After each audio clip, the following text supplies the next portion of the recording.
Hello అండి, అందరికీ నమస్కారం. వాయిస్ ఆఫ్ హర్షిని ఛానల్కి స్వాగతం. ఈరోజు మనం నండూరి శ్రీనివాస్ గారు రచించిన ప్రతిబింబాలు అనే కథను విందామండి. నిన్నటిదాకా నాలో వెలుగులు నింపిన జీవన జ్యోతి ఈరోజు రాజేశ్వరి తల దగ్గర మిణుకుమిణుకుమంటోంది. జీవితంలో ఈ ఒక్కరోజు లేకుండా ఉంటే ఎంత బావుణ్ణు అని ఉదయం నుంచి ఎన్ని వేల సార్లు మూగగా ఏడ్చుంటాను. మా ఇద్దరి బంధం 30 ఏళ్ళు పైమాటే. జీవితాల్లో సంతోషాన్ని, విషాదాన్ని నాతో పాటే ఎన్నాళ్ళు కలిసి పంచుకున్న నా రాజీ అచేతనంగా పడి ఉంటే నాకు నోట మాట రావట్లేదు. రాజీది రాజీ పడని అందం. తను నా జీవితంలో అడుగుపెట్టిన క్షణం నుండి ఆ అందానికి నేను నిత్య ఆరాధకుణ్ణే, ఆ ఆలయంలో నిత్య పూజారిని. అలాంటి రాజీ ఇప్పుడు లేదన్న నిజాన్ని నమ్మలేక నా గుండె పగిలిపోతుంది. కానీ కళ్ళు మాత్రం కన్నీరు కార్చడం లేదు. ఇందాక వినోద్తో ఫోన్లో మాట్లాడాక కన్నీళ్లు ఆవిరైపోయాయి. వినోద్ మా ఒక్కగానొక్క కొడుకు. ఒరేయ్, మీ అమ్మకి ఉన్నట్లుండి చాలా తేడా చేసింది, వెంటనే బయలుదేరిరా ఆదుర్దాగా చెప్పాను. అమ్మ పోయిందని తెలిస్తే వాడు తట్టుకోలేడేమో అని నా ఉద్దేశం. ఎంత డబ్బైనా పర్లేదు నాన్న, మంచి వైద్యం చేయించు, మనీ కావాలంటే వెంటనే అకౌంట్ ట్రాన్స్ఫర్ చేస్తాను అన్నాడు. చెప్పు తీసి కొడదామనిపించింది వాడిని. కనీసం అమ్మకి ఏమైందని కూడా అడగలేదు అడ్డగాడిద. నాతో మాట్లాడిన 3 మాటల్లో 2 డబ్బు గురించే. వాడికి ఎంతసేపు డబ్బే. ఈ వయసులో మమ్మల్ని వదిలేసి పోకురా అని ఎంత బ్రతిమలాడుకున్నా పెళ్ళైన వెంటనే పెళ్ళాన్ని తీసుకొని అమెరికా వెళ్ళిపోయాడు. వయసు అయిపోయే లోపే సంపాదించుకోగలిగినంత సంపాదించుకోవాలని వాడి ఆశ. ఒరేయ్, మీ అమ్మ పోయిందిరా వెక్కుతూ అన్నాను. అవతల ఒక్క నిమిషం నిశ్శబ్దం. షాక్ అయ్యాడేమో. పాపం మెల్లిగా చెప్పి ఉండాల్సింది అనుకున్నాను. అయ్యో అలాగా, సరే నువ్వే కానిచ్చేయి నాన్న, ప్రస్తుతం ప్రాజెక్ట్ డెడ్లైన్స్ చాలా బిజీగా ఉన్నాను, వీలు చూసుకొని వస్తాను అని ఎంత తేలిగ్గా చెప్పాడు. అమ్మ పోయిందని బాధ కూడా లేదు వీడికి. ఇన్నాళ్ళు మేమిద్దరం రెక్కలు ముక్కలు చేసుకొని ఎంతో కష్టపడి సంపాదించి పెంచి పెద్ద చేసింది ఈ త్రాష్టుడినేనా అని అనిపించింది. వీడిలా తయారవడానికి అసలు వీడి పెళ్ళామే కారణం. ఆ శూర్పణఖ ఏం చెబితే అదే వాడికి లక్ష్మణరేఖ. ప్రొద్దుట్నుంచి ఎంతోమంది రాజేశ్వరిని చూసిపోతున్నారు. నేను రాజు కలిసి ఒక చిల్డ్రన్ డే కేర్ పెట్టాం. మా ఏరియాలో ఇద్దరూ ఉద్యోగం చేసే జంటలు చాలానే ఉన్నాయి. కానీ వాళ్ళ పిల్లల్ని చూసుకోవడానికి ఒక్క డే కేరే కూడా ఉండేది కాదు. ఆ బలహీనతను రాజీ కనిపెట్టింది. ఇంకేముంది, మేమే 6 టీచర్లను అపాయింట్ చేసుకునేంత పెద్దదా ఆ డే కేర్. 1 సంవత్సరంలోనే ఎదిగిపోయింది. ఉదయం నుండి ఆ చుట్టుపక్కల పేరెంట్స్తోనూ వాళ్ళ పిల్లలతోనే మా వాకిలి నిండిపోయింది. రాజేశ్వరి లేదన్న నిజాన్ని ఎవరూ నమ్మలేకపోతున్నారు. రాజేశ్వరి మిస్కి ఏమైంది అని 3.5 ఏళ్ల అనిల్గాడు వాళ్ళ నాన్నని అడుగుతుంటే నా గుండె పిండినట్లయింది. వాడికున్న పాటి ఆదుర్దా కూడా గాడిదలా ఎదిగిన నా కొడుక్కి లేదు. మాస్టారు, చీకటి పడేలోపు కార్యక్రమం పూర్తి చేసేద్దామా, లేక మీ అబ్బాయి వచ్చేదాకా ఆగుదామంటారా అన్నారు చుట్టుపక్కల వాళ్ళు. ఇంకెక్కడ అబ్బాయి, ఉదయం నుండి 3 సార్లు ఫోన్ చేశాను.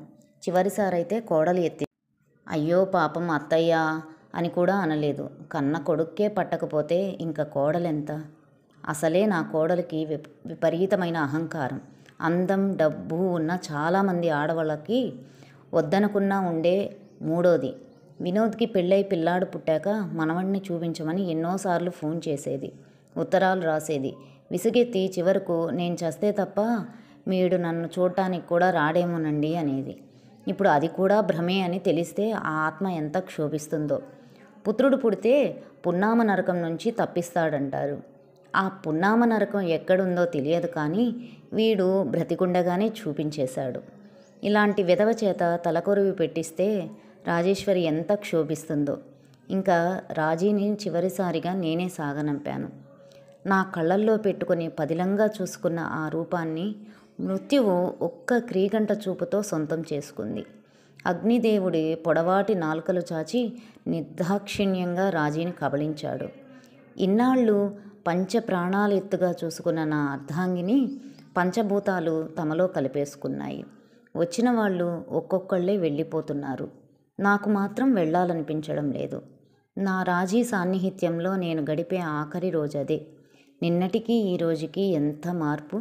నిన్న అన్నీ ఉన్న చక్రవర్తిని, నేడు యుద్ధంలో ఓడిపోయి ఒంటరిగా మిగిలిన సైనికుణ్ణి. రాజీ లేకపోతే ఎంత మార్పు! రేపటి నుంచి రాజీ లేని ఒంటరి జీవితం గడపడం ఎంత కష్టమో తలుచుకుంటేనే భయంగా ఉంది. ఇంకా నా రోజులన్నీ అనుభూతి శూన్యమే కదా. ఇప్పటిదాకా బింకంగా ఉన్నాను కానీ ఇంకా దుఃఖం కట్టలు తెంచుకుంది. మొదటి కన్నీటి చుక్క బయటకు రాలింది. ఎంత తట్టుకుందామన్నా బాధ తీరడం లేదు. ఒక్కసారి వినోద్ని చూడాలని, నాకొచ్చిన అతి పెద్ద కష్టాన్ని వాడితో చెప్పుకోవాలని, వాడిని గట్టిగా కావలించుకొని ఏడవాలనిపించింది. అసలు వీడెందుకిలా తయారయ్యాడో అని ఆలోచించాను. రాజేశ్వరి మొదటి నుంచి చాలా పట్టుదల కల మనిషి. దీన్నే చుట్టాల్లో కొంతమంది మొండితనం అనేవారు. అనుకున్న దాన్ని సాధించడం కోసం దేన్నైనా వదులుకునే స్వభావం తనది.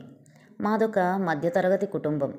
అప్పట్లో నా ఆదాయం నెలకి 400 రూపాయలు. తన కలల సాకారం చేసుకోవడం కోసం రాజీ ఉద్యోగంలో చేరుతానని రోజూ సతాయించేది. చివరికి ఒప్పుకున్నాను. తొందరలోనే ఒక బ్యాంకు ఉద్యోగం సంపాదించింది.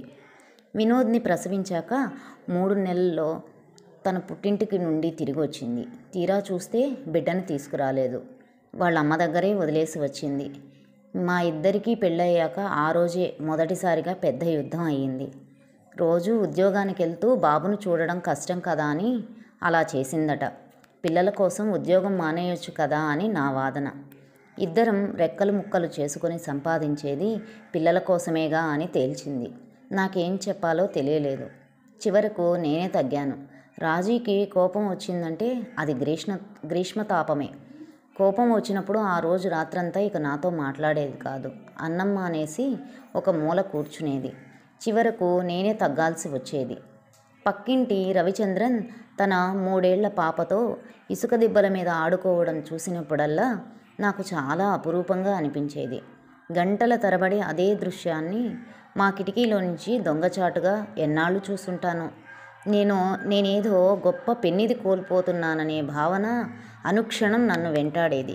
కానీ రాజీని కన్విన్స్ చేయడం చాలా కష్టమని నాకు తెలుసు. ఇలా చాలా ఏళ్ళు గడిచాక చివరికి వినోద్ను మంచి కాన్వెంట్లో వేయడం కోసం మేమే తెచ్చుకున్నాము. మళ్ళీ కథ మొదటికొచ్చింది. వినోద్ని చూసుకోవాలిగా ఉద్యోగం మానేయమని నేను, వీల్లేదని తను. చివరికి ఒక ఆయాని పెట్టుకున్నాము. ఆయాలో అనురాగం, డబ్బా పాలల్లో మమకారం దొరికితే ఇంకా ప్రపంచంలో అమ్మలెందుకు? వినోద్ ఆయా దగ్గర ఉండడానికి ఇష్టపడేవాడు కాదు. అప్పుడే జరిగింది నేను మర్చిపోలేని సంఘటన. ఇప్పటికీ ఆ జ్ఞాపకం నా గుండెల్లో పచ్చి పచ్చిగానే ఉంది. రాత్రి మాస్టర్ బెడ్రూమ్లో మా ఇద్దరి పడక, వాడికేమో ఇంకొక బెడ్రూమ్. నాకెందుకో అది నచ్చేది కాదు. కానీ వాడికి స్వతంత్రంగా పెరగడం నేర్పించాలని రాజీ ఉద్దేశం. ఆ రోజు రాత్రి మేము గాఢ నిద్రలో ఉన్నామో లేక మాటలు వినిపించుకోలేని ఇంకేదో స్థితిలో ఉన్నామో తెలియదు కానీ తెల్లారి చూస్తే మా బెడ్రూమ్ తలుపు దగ్గరే వినోద్ పడిపోయి ఉన్నాడు. వాడి ఒళ్ళు జ్వరంతో కాలిపోతోంది. రాజీ అట ఇన్స్పెక్షన్ ఉందంట, మానడానికి వీల్లేదంది. ఎంత డబ్బైనా పర్లేదు, మంచి డాక్టర్కి చూపించమని చెప్పి వెళ్ళిపోయింది. నేనే లీవ్ పెట్టుకొని చివరికి 3 రోజులు వాడితో కూర్చున్నాను. అప్పటికి నెమ్మదించింది. నాకు చాలా బాధ కలిగింది. షరా మామూలే, ఉద్యోగం మానేయమని నేను, వీల్లేదని తను. రక్తం రుచి మరిగిన పులిని, సంపాదన రుచి మరిగిన ఆడదాన్ని మళ్ళీ మామూలుగా మార్చడం దాదాపు అసాధ్యమే అనిపించింది. చివరికి ఒక నిర్ణయానికి వచ్చాము. దగ్గరలో ఉన్న సిటీలో ఒక మంచి రెసిడెన్షియల్ స్కూల్ చూసి వాడిని అందులో చేర్చాము. ఆ పక్కవారమే వాడిని చూడటానికి వెళ్ళేసరికి వాడు బోరుమని ఒకటే ఏడుపు. వాడికొచ్చిన పెద్ద కష్టాన్ని మాటల్లో చెప్పడం వాడికి చేత కాదు. నేను మీ దగ్గరే ఉంటాను, ఇక్కడ ఉండను అని వెక్కి ఏడుస్తుంటే నేను తట్టుకోలేకపోయాను. సముదాయిద్దామంటే రాజీ గట్టిగా చెప్పింది, వాడిని బుజ్జగిస్తే ఇంకా ఇక్కడ వార్డెన్ల మాట వినడు, కొన్నాళ్ళు పట్టించుకోకుండా ఉంటే వాడే అలవాటు పడిపోతాడు అని. మొదట్లో నాకు కూడా మనసు లాగినా మెల్లిగా అలవాటైపోయింది. చాలా రోజుల పాటు చూడటానికి వెళ్ళలేదు. ఇద్దరికి ఉద్యోగాలతో తీరికెక్కడిది. మళ్ళీ వెళ్ళేసరికి వాడికి పెద్దరికం వచ్చేసింది. ఆ జీవితానికి అలవాటు పడిపోయాడు. కానీ సెలవులకి ఇంటికి వచ్చినప్పుడు మాత్రం తిరిగి హాస్టల్కి వెళ్ళడానికి ఏడ్చేవాడు. వాడింటికి వచ్చినప్పుడు వాడితో ఆడుకోవడానికి ఇంట్లో ఎవ్వరూ ఉండేవారు కాదు. ఇద్దరం ఉద్యోగాలే కదా. రాను రాను వాడికి ఇంటికన్నా హాస్టలే నయమనిపించింది. ఇంటికి రారా అంటే వద్దని మారం చేసేవాడు. ఇంకా కొంచెం పెద్ద క్లాస్లోకి వెళ్ళాక సెలవుల్లో వాళ్ళ ఫ్రెండ్స్ ఊళ్ళకి వెళ్ళిపోయేవాడు. తర్వాత వాడి యూనివర్సిటీ చదువు, ఇప్పుడు ఫారిన్లో ఉద్యోగం. మొత్తానికి మా జీవితంలో వాడితో కలిసి గడిపిన వారాల్ని వేళ్ల మీదే లెక్కపెట్టొచ్చేమో. పిల్లలతో గడపగలిగే మధురమైన సంవత్సరాలు మొదటి 10-15 అంటారు. ఆ మాధుర్యం మేము రుచి చూడకుండానే మా వాడి బాల్యం వెళ్ళిపోయింది. మాకు ఉద్యోగాలతోనే సరిపోయింది. ఆ 15 సంవత్సరాలు రెక్కలు ముక్కలు చేసుకుంటే మేము కూడబెట్టినది సుమారుగా 2 లక్షలు. అది ఇప్పుడు మా వినోద్కి నెలలోకి సగమన్న, ఒక నెల జీతంలో సగమన్నమాట. ఎంత దౌర్భాగ్యపు బ్రతుకు! తప్పు ఎవరి వల్ల జరిగింది? రాజేశ్వరి మొండితనం వల్ల, లేక నా చేతకానితనం వల్ల? నాకు రాజేశ్వరిని ఒక్కటి కొట్టాలని జీవితంలో మొదటిసారి అనిపించింది. ఇంత ఆలస్యంగానా? సానా ఆలస్యం అయినాది సారు. ఎంత బాధపడ్డా పోయింది తిరిగి రాదుగా, ఎళ్ళిరండి బాబు అన్నారెవరో. చూస్తే కాటికాపరి నా జీవితాన్నంతా ఒక్క వాక్యంలో ఎంత గొప్పగా చెప్పాడు.